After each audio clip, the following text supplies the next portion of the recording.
So one person that keeps getting brought up by not only Bleacher Report, but some other sources too, is Jalen Ramsey because the Dolphins want to move on from him. Him and Tyreek Hill, it's kind of like a 1-2 punch here.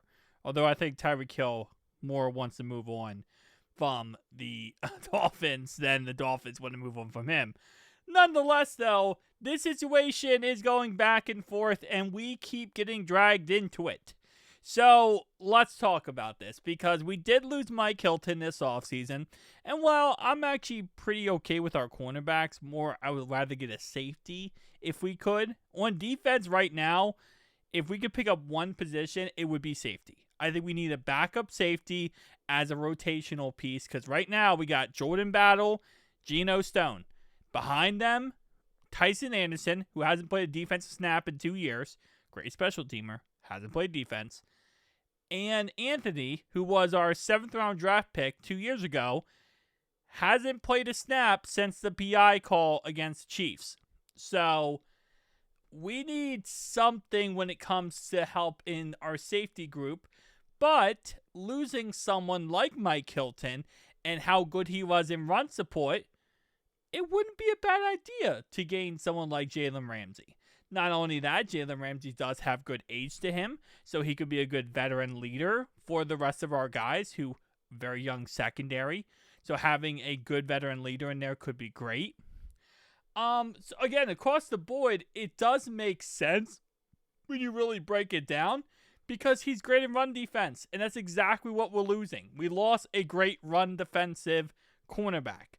Now, I think Fig Newton's going to be really good this year, but again, not really going to be as good probably as Jalen Ramsey or as good yet as Mike Hilton was in run defense. Now, look, he even shares Mike Hilton's coverage grades. Okay, I'm sorry. 71.9 coverage grade. Great pass rushing, great overall grade, but not the greatest coverage grade. It's definitely something, to be desired, which he is 30 years old. He's coming off a season where he did play the whole season, which is awesome. And when you see a 30-year-old corner, you always want to check for that. Although the year before that, he only played 10 games. So keep that in mind. But last season, he did have 2 interceptions. So again, like I said, he's still going to play at a very high level.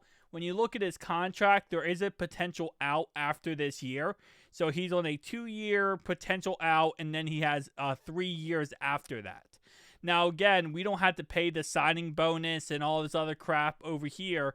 We would just have to pay him his base salary and I believe his roster bonuses. So it would still cost us a pretty penny, but we're not on the hook for as much money as the Miami Dolphins would be because they would be paying him out all his other bonuses, like his signing bonus, which is prorated over 5 years.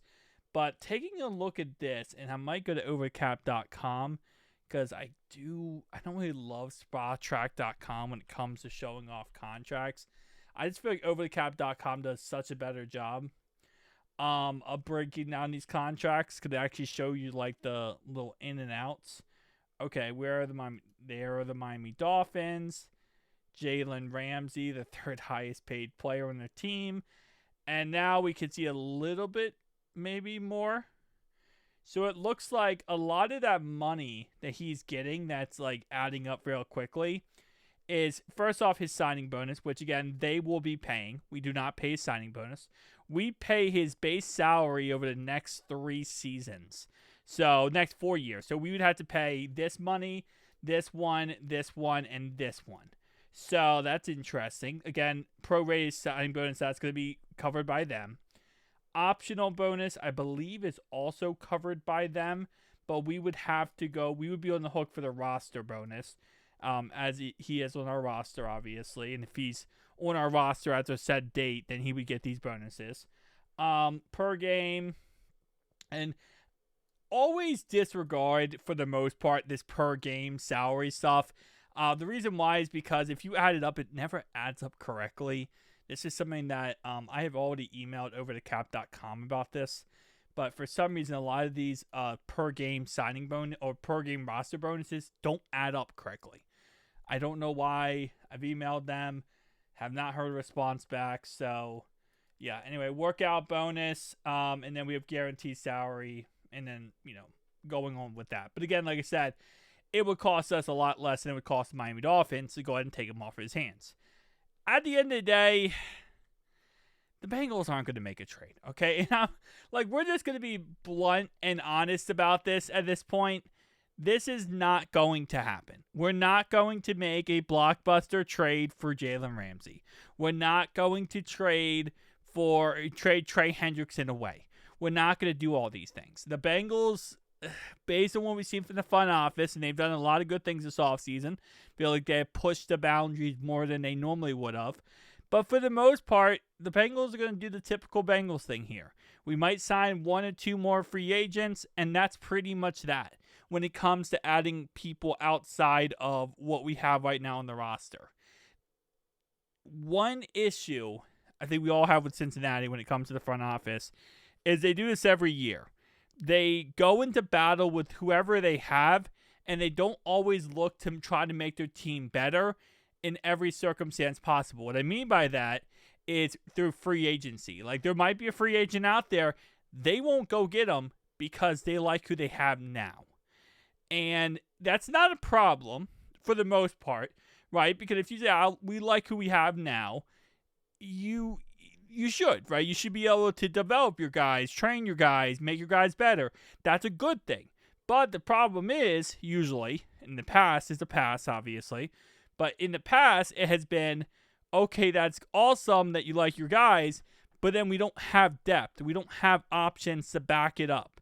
We don't have options that, actually work. So our starters, if they go down with injury, which we have dealt with a lot, we don't have the backup to fix it. We don't have the plan B.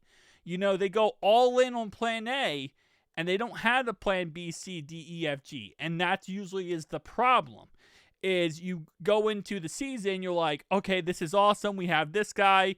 We're so happy about it. He goes down week 3 with an injury. He's out for the year. Well, now you won't have any backups. And we talked about this last year, and it really ticked me off with the Cordell Volson situation.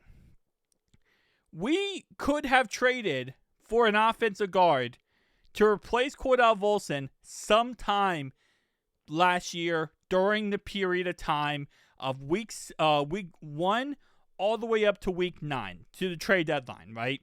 We benched Cordell Volson week 7. We didn't trade for anybody. We traded for Zach Moss. Not Zach Moss, Khalil Herbert. That's all we did. We at any time could have went out there and said, you know what? We know that Cordell Volson's not working out, so we're going to go trade for a guard, even a backup. We're going to trade for someone because Cordell Volson's not working out. Cincinnati decided instead to say, we're not going to trade for somebody. After week 7, we're just going to bench Cordell Volson, putting Cody Ford in that spot, and hope it works out.